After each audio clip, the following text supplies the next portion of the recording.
Hi, it's Dominic from the MS Guide. I'm here with Ben Manning, and the reason I'm here with Ben is he's done something pretty special to do with the world of MS. So, number one, how are you doing?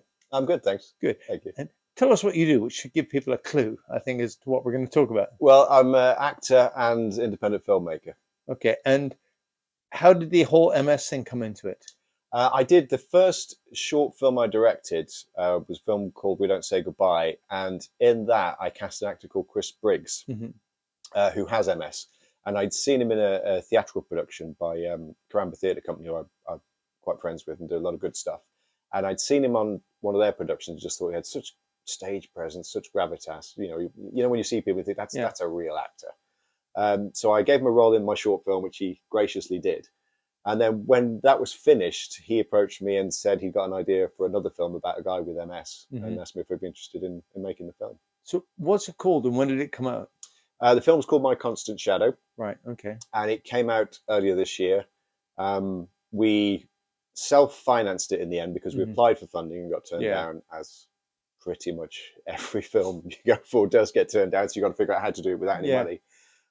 But we would just, and then COVID hit, so it all got a bit delayed with all of that. But eventually we got around to actually making it, and decided to experiment this time with self-distribution rather than going through a distributor company. By the way, everybody, as ever, everything will be in the description below. So if you want to look up the video, find out where it is, etc., etc. But I wanted to speak to Ben because I made the mistake when I first looked at the film. I didn't realize everybody in it was actors, including the gentleman with MS. But I mean, Ben's in it. There's several other people in it, and it's just really, without any spoilers, it's about the transformation of this man with MS due to his relationship with his carer. That's not blowing anything to. It's not blowing the film, is it? No.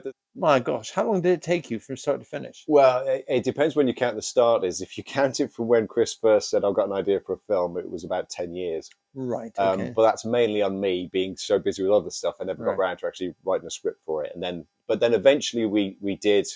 And then when it was about ready to shoot, and then COVID hit. So suddenly it was all in lockdown. Right. Okay. So that delayed things. And then our lead actor, Molly, who also produced it with me, Molly Fife Taylor, who is, I've known her for years and just is a fantastic actor. I love working with her.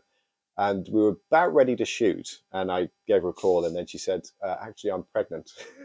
I think it's the kids say IRL. Yes, exactly. Yeah, you're not kidding. Yeah. Oh, okay. So the decision was, how dare she? I know. She didn't even consult me. I know. Yeah. And I know her husband. He could have at least had a word. Yeah. But the decision then was, do we delay it and wait until she's had the baby and is ready to go back, or do we write it into the script? And we ended up deciding to write it into the script. Spoiler, you'll know who Molly is if you watch it. She's the pregnant one. Yes. But it's so you've got a 9-month window for continuity, haven't you? Well, we didn't even have that because we shot the whole thing, I think, in 21 days. Right. Okay. But we did have to pause because Molly went into labor early. Again, inconsiderate. Yeah. So we had to stop, wait for her to be recovered. Right. And then pick it back up and give her a pregnancy suit this time, because of course she wasn't actually pregnant. Oh, okay. So okay. When you see the film, some of it she's actually pregnant, some of it she's not. So it's the magic of everything. Yeah. Just I laugh, but when my ex-wife went into labor with my daughter, and I get this phone call, and it's just a minor thing though, as I was standing in Moscow, and it was like, I will do my level best to get home. And, to spoil that story, I made it home. And that was it's my one dinner party story, which people don't fall asleep at while I'm talking, because it's just improbable. What was it that made you want? It's pretty niche, frankly, MS. What made you want to do it? What did you have a sort of, maybe getting a bit crazy? Did you have some sort of aim or desire, or did the main character a point that they wanted to get across?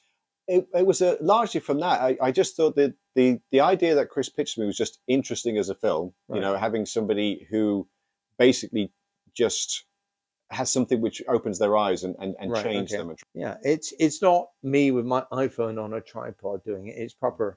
Ben showed me some of his kit, which frankly is just gigantic cine cameras and powerful computers and editing software, and I'm just going, that's cool. And it frightening, but it's not about the MS per se, and that's what I think. And I actually got in touch with Ben because we're very close geographically. It took me 5 minutes to drive here. Yeah. And the local sort of news sheet came out or whatever, and they said, "Oh, film about MS." And my neighbor went, "Have you seen this?" I said, "Nope." And I gave Ben a ring, and then it turns out we know somebody in common, Ben's wife, who used to run the bookstore. So yeah, it's a small thing, but I really appreciate, Ben, you just giving me a little bit of time and showing me just how far off I am with my iPhone and my tripod from proper filmmaking. So A lot of filmmakers make full feature films with iPods now, so you can do it if you want to. yeah, iPods, you're showing your age. Oh, iPods, yes, an iPod on my phone. Yeah. I remember I used to have one. I'm so proud, and now Little nano. Yeah. yeah, I used to have a Sony Walkman. Oh, yeah. Yeah, I Yeah. was showing it to my daughter. She went, "What's that for?" I said, "It's music." I said, "But it only has about 18 tracks on Yeah. it." She just couldn't get her head around it. Whereas I was so deeply proud of it. Yeah. And now you think, sounds like garbage. Yeah. But Don't need anyway, it my how things have come on. now. The microphones are about £20, so that's how things have come on. Anyway, Ben, thanks very much. Thank you. Appreciate it. All right, Pleasure. take Thanks. care.